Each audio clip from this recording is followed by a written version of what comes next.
আমি মা দরদি তোমারে কোলের মধ্যে জড়াই ধরছি, জড়াইয়া ধরিয়া এই রক্ত আমি দেখি না, রক্তকে আমি মা ঘৃণা করি নাই, পানিকেও আমি মা ঘৃণা করি নাই, মহিলাকেও আমি মা দরদি ঘৃণা করি। তোমার আমজা দিয়ে দইরা তোমার এই রক্ত মাখা গালের মাধ্যমে আমি মা তোমারে চুমা দিয়েছি, রক্ত মাখা ঠোঁটের মাধ্যমে আমি মা চুমা দিয়েছি। আমি মা তোমার রক্ত মাখা শরীরে চুমা দিয়েছি। চুমা দিয়ে আমি আমার যত প্রসবের যত ব্যথা ছিল, বেদনা ছিল, আমি তোমাকে প্রসব করতে গিয়ে যত কষ্ট করেছিলাম সমস্ত কষ্ট ভুইলা গেছি। আল্লাহু আকবার। কথা বলে ঠিক কিনা? সব কষ্ট ভুলে গেছি। বাবা রে, এত বেদনা কষ্ট দিয়ে তুমি দুনিয়ার মধ্যে আসার পরে ছোট্ট সময়তে তুমি যখন বড় হও, তোমাকে আমি মাটির মধ্যে শুয়াই নাই, ঠান্ডা লাগবে। তোমাকে একটা খেতা দিয়েছি, দুইটা খেতা দিয়েছি, খেতার মধ্যে তুমি প্রস্রাব করে দিয়েছো। প্রস্রাব করে দেওয়ার পরে যখন কাপড় সব শেষ হয়ে গেছে, আমি মা দরদির শরীরের কাপড়টা তোমার শরীরের মধ্যে দিয়েছি, এটাও তুই প্রস্রাব করে ভিজাই দিছ। এবার ভিজা তেনাটা আমি মায়ের তলের মধ্যে দিয়ে সমস্ত শুকনা কাপড় তোমার শরীরের মধ্যে জড়াইয়া ধরেছি, তুমি যাতে শীতের মাধ্যমে কষ্ট না করো। কথা বলে ঠিক কিনা? দুঃখের দরদি আমার জনম দুঃখী মা, মাগো গর্ভধারণী মা, জনম দুঃখিনী মা, দুঃখের দরদি আমার জনম। মায়ের কান্দন যাব জীবন, 2-4 মাস বোনের কান্দন রে, ওরে ঘরের পরিবারের কান্দন কয়েকদিন পরে থাকে না। দুঃখের দরদি আমার জনম দুঃখী মা, মাগো গর্ভধারণী মা, জনম দুঃখিনী মা, দুঃখের দরদি। হাই হাই 10 মাস 10 দিন মায়ে গর্ভে দিছে ঠাই, রক্ত মাংস খায় আমরা ববে আইলাম তাই। ভূমিষ্ঠ হইয়া আমি উঠিলাম কান্দিয়া, সান্ত্বনা দিল মায়ে বুকের দুধ দিয়া। ঠিক নিও আমারই প্রসবের কালে ওরে মা কান্দে চোখের জলে রে, ওরে সন্তানের লইয়া কোলে ভুলে প্রসবে যন্ত্রণা। দুঃখের দরদি আমার জনমে দুঃখী মা, মাগো গর্ভধারণী মা, জনম দুঃখিনী মা, দুঃখের দরদি আমার।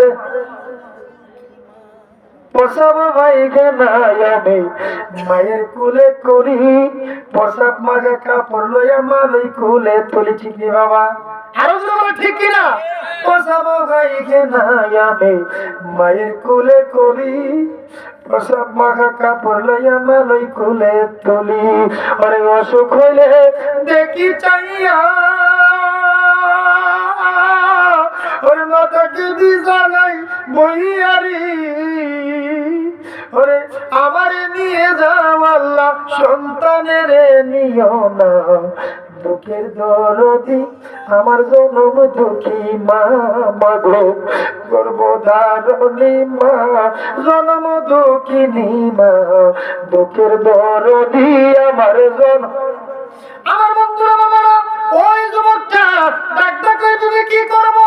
আমার মাকে কি আমি ভুলে যাইতে পারবো? তোমার মাকে ভুলে যাও, বাবাকে ভুলে যাও, নাইলে আমারে ভুলে যাও। তোমার মা বাবার কাছে যদি থাকো, আমি দরদ মানে আমি বিবি তোমার কাছ থেকে চলে যাইব। তুমি যদি আমাকে রাখো, মা বাবাকে ঘরের থেকে তুমি বাহির করে দাও। আর যদি মা বাবার কাছে থাকো, আমি স্ত্রী কিন্তু বাবার বাড়ি চলে যাইব। এই কথা বলার পরে গো ও আমার বন্ধুরা বাবারা, গভীর মনোযোগ। এই কথা বলার পরে ঠিক আছে তুমি চলে যাও। জামু বালা কথা আমার 3 লাখ কই লাখ? হ্যাঁ আমি তো জামাকে ঠিকই ব্যবহার করি, কিন্তু আমার 3 লাখ কই? আছে এরকম যত খালাম না হালাল। এই মিয়া, আমরা আজকে ইসলামের শরীয়ত ছেড়ে দিয়ে আজকে আমরা হিন্দুদের কালচারের মধ্যে দুইবার মজারিটা নেও। এই যে যৌতুক নেওয়াটা কিন্তু হিন্দুদের কালচার। হিন্দুদের কি কালচার? এটা মুসলমানদের আইন নয়, কোরআনের আইন নয়, রাসূলের হাদিস নয়, এটা হিন্দুদের কালচার। কথা বলেন ঠিক না? বিয়ার সময় 3 লাখ 2 লাখ 4 লাখ হারাম হারাম হারাম। কথা বলেন ঠিক না? 3 লাখ নিচে নিজের লোক, আমি নিচে 5 লাখ, ঠিক নিও। আর যদি আপনি মহারানা দিয়া রাসূলের শরীয়ত মোতাবেক যদি মহারানার টাকা আদায় কইরা যদি আপনি যদি বিয়ে করতেন, তাহলে আপনার কামিনী নিলে মাত্র 1 লাখ অথবা 50,000, ঠিক নিও। কথা বলেন ঠিক না? আমার মেয়ে বিয়ে দিছি নগদ 1 লাখ কামিন মানে মহারানা আগে দিয়ে দিয়েছি। আমি বলছি আমার মেয়ে বিয়ে করবো, তো বিয়ের প্রস্তাব পাইছে বলে খারাপ লাগছিল, তো বিয়ের প্রস্তাব পাইছে আমার মেয়েকে বিয়ে করার জন্য। তো আমি বললাম মহারানার টাকা আসেনি। আমি বলছি তুমি যে আমার মেয়েকে বিয়ে করবা, তাহলে তোমার কাছে মহারানার টাকা আসেনি? হুজুর টাকা আছে, টাকা দিয়েই করবো। আমি বলছি ঠিক আছে, আমার মেয়ের মহারানা লাগবে 1 লাখ। কয় লাখ লাগবো? 1 লাখ দিতে পারবানি? পারব। ঠিক আছে, তাইলে বিয়ে দিতে রাজি আছি। আল্লাহু আকবার কর। এটা হচ্ছে রাসূলের শরীয়ত, সুন্নাত, আমার নবীজির আদর্শ, ইসলামের আদর্শ। কথা বলেন ঠিক কিনা? আজকে আমরা এই জন্যই তো মেয়েদের কাছে নত, আমরা বিক্রি হই মহিলাদের কাছে। আমরা ক্রয় করে মেয়ে আনবো, স্ত্রীকে আমরা কিনে আনবো আমাদের জন্য, আমাদের সৌন্দর্যের জন্য। আজকে আমরা মেয়েদের কাছে বিক্রি হয়ে যাই। হারাম হারাম। কথা বলে ঠিক কিনা? আরো যদি বলে ঠিক কিনা? আমার বন্ধুরা বাবারা গভীর মনোযোগ। ওই যুবকটা ডাক্তার কই দিবি গো, আমার কাছে 3 লাখ টাকা নাই, আমি তোমার টাকা দেবো কোত্থেকে? ঠিক আছে, তাইলে আমি তোমার কাছ থেকে যাইতাম না, তোমার মা বাবারে তুমি বাহির করে দাও। এই কথা বলার পরে গো ওই যুবকটা গর্ভধারণী মার কাছে গেল, বাবার কাছে গেলেন। বাবার কাছে গিয়ে বলে, মা গো একটা কথা কইতাম। কথাটা কইতে পারে, কো বাবা কি কইতাম? মানে কথাটা কয় না। আবার কিছুক্ষণ পরে ঘুরে গেছে, যে আম্মা একটা কথা কইতাম। মা যদি জানেনি, দুনিয়ার মাধ্যমে যদি কোনো বিপদে পড়া হও, পৃথিবীতে কেউ না জানার আগেও আগে জানে মা। কথা বলে ঠিক কিনা? বলে আরো জোরে ঠিক কিনা? মা বাবা জানে। মা কই, বাবা তুমি কি কইবা আমি বুঝলাম পারছি। বাবা, আমাদেরকে তুমি বাহির করে দেওয়ার জন্য তুমি আমার কাছে, আমাদের কাছে এসে তুমি বলার জন্য চেষ্টা করলা। বাবা রে, তুমি আমাদেরকে বলতে হবে না, তোমার বাবাকে নিয়ে আমি বাড়ির থেকে বিদায় হয়ে চলে যাই। আমার বন্ধুরা বাবাজিরা গো, ওই বুড়া মা বাবা ছোট্ট একটা গাটুরি করে এবার ঘরের থেকে নিজের ঘর, নিজের বাড়ি, বাড়ির থেকে বাইর হইয়া রাস্তা দিয়ে যখন চলে যাচ্ছে বুড়া মা বাবা, যাবার পথে এবার পিছন দিকে ফিরে ফিরে চায়, পিছন দিকে ফিরে ফিরে চায়। আল্লাহ আল্লাহ আর ডাক দেখ, ওই মাওলা রে, আমার সন্তানের দিকে, সন্তান এবং স্ত্রী, তার স্ত্রীর ভিতরে একটা প্রেমের জাগনা করে দাও, মহব্বত পয়দা করে দাও। আমার ছেলেটি আমাদেরকে ডাক দে, মা মা করে ডাক দে, আমাদেরকে নিয়ে আবার আদর করে বাড়ির মধ্যে নেই। বুড়া মহিলা রাস্তার মধ্যে গিয়ে পিছন দিকে ফিরে চায়, বাবাটা পিছন দিকে ফিরে ফিরে চায়। জাদুমণি একবারের জন্য মা বাবার দিকে তাকায় না। জোরে কর নাউজুবিল্লাহ। কথা বলেন ঠিক কিনা? মা কেন এত দামি বুঝে না সকলে, আমার মা কেন এত দামি বুঝে। আহা বুঝতো যদি দেখে তো তারা কোরআন হাদিস খোলে, বুঝতো যদি দেখে তো তারা কোরআন হাদিস খোলে। একটি হজের সওয়াবে পাবি, একটি হজের সওয়াবে পাবি, মাকে একবার দেখিলে দেখিলে। মা কেন এত দামি বুঝে না সকলে, বলুন মা কেন এত দামি বুঝে না সকলে। 10 মাস 10 দিন গর্ভে ধারণ করেছিল মা, গর্ভে থেকে কত কষ্ট দিলাম যন্ত্রণা। হায় হায় হায়, কথা বলে ঠিক কিনা? 10 মাস 10 দিন গর্ভে ধারণ করেছিল মা, গর্ভে থেকে কত কষ্ট দিলাম যন্ত্রণা। ওই মায়ের কষ্ট দিলে, ওই বাবার কষ্ট দিলে, জান্নাত তুমি পাবে না পাবে না। মা কেন এত দামি বুঝে না সকলে, বলুন মা কেন এত দামি বলে। বুঝতো যদি দেখে তো তারা কোরআন হাদিস খোলে। একটি হজের সওয়াবে পাবি, একটি হজের সওয়াবে পাবি, মাকে একবার দেখিলে দেখিলে। মা কেন এত দামি বুঝে না সকলে, বলুন বাবা কেন এত দামি বুঝে। হায়রে একটি হজের সওয়াব পাবি, একটি হজের সওয়াব পাবি, বাবার দিকে তাকাইলে।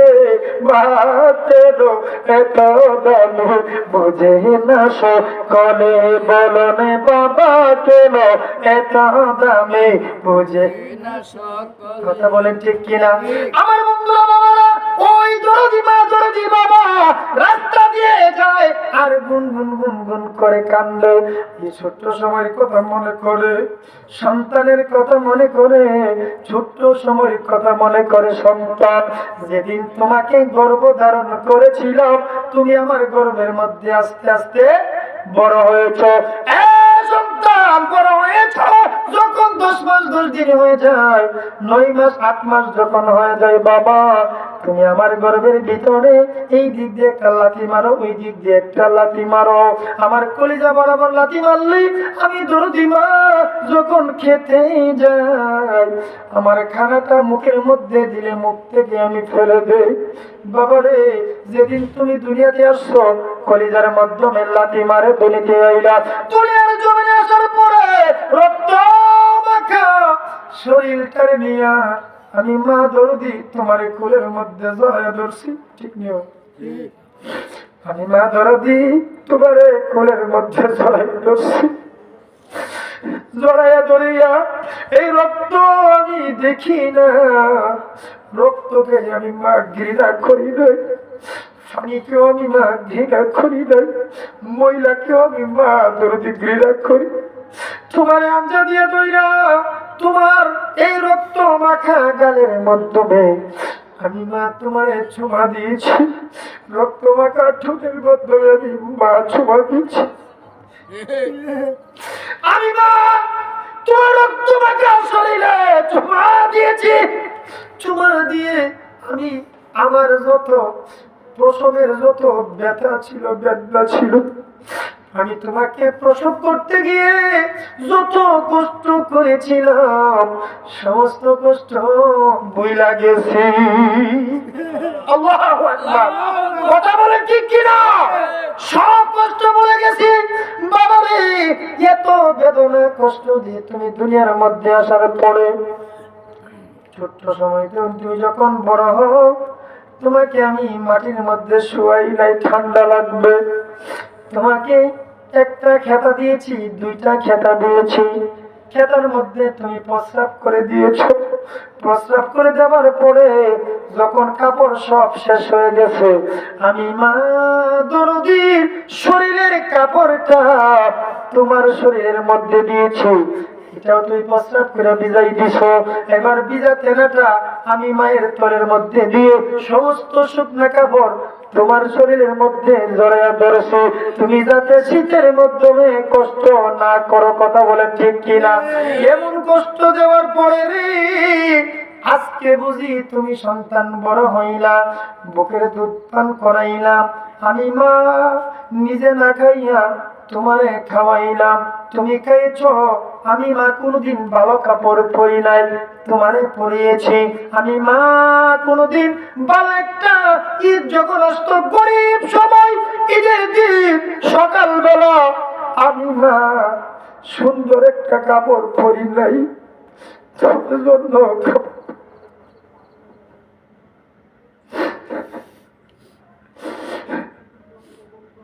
তোমার জন্য সুন্দর একটা কাপড় এনেছিলাম।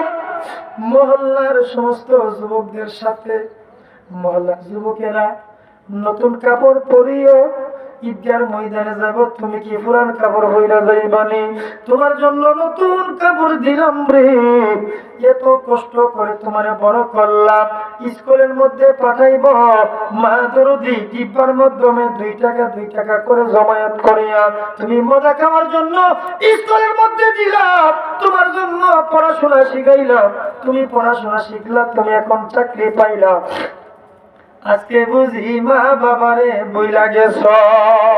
এই কথা বলতে বলতে মা দরদি যখন রাস্তা দিয়ে হাঁটতেছিল, বাবা তো পুরা মানুষ হাঁটতে পারে নাই, রাস্তার মাধ্যমে শিখ থাকেনি, হ্যাঁ অনেক কিছু থাকে না, পাথর থাকে না। বাবা পাথরের মধ্যে বাবা দরদি ফাউডার লাগিয়া আসার হয়ে জমিনের মধ্যে পড়ছে। জমিনের মধ্যে পড়তে দেরি, বাবা দুনিয়ার থেকে বিদায় হইতে দেরি নাই। আল্লাহু আকবার, আল্লাহু আকবার।